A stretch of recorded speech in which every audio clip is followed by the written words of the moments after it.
Hi everyone, I'm just doing some lunchtime painting. I'm on my lunch break from work. I'm painting here on my dining table at home, and I'm working on a commission. This is a commissioned artwork. A client reached out and asked for a commemorative painting of their old home with their beloved classic car, the BMW, sitting in front of it. And so I've started working on this, and I'm starting to get some of the initial layers of color down. My client asked specifically for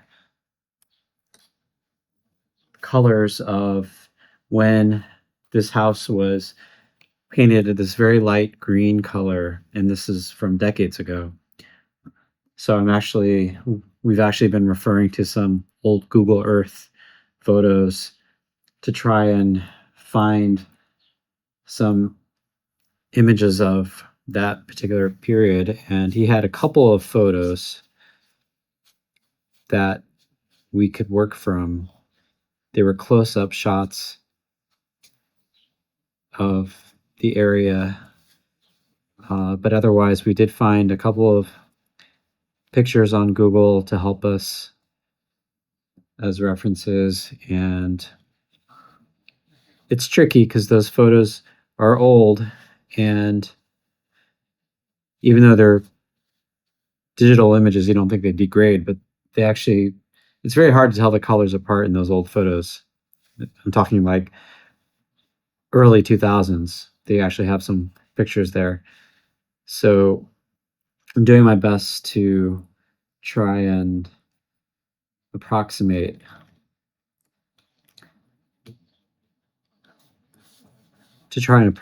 the the the colors that might have been there.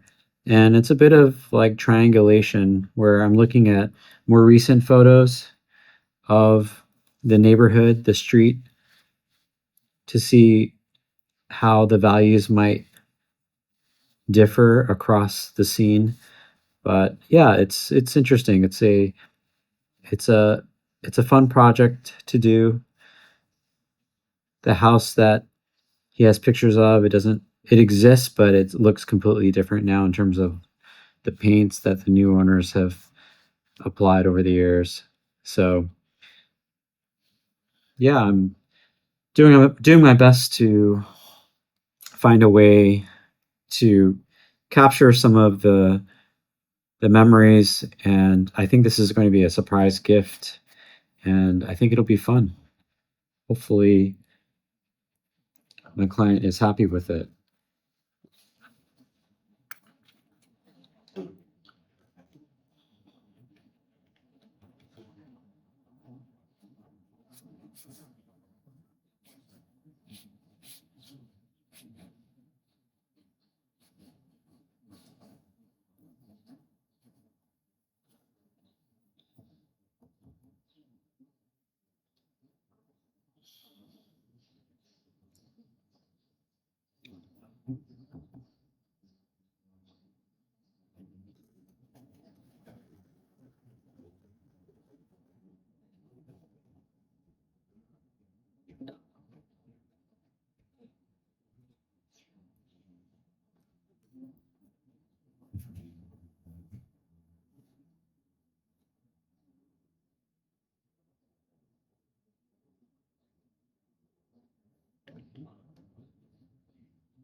So I'm going to let these areas dry and then I'll continue painting later. Thanks for watching.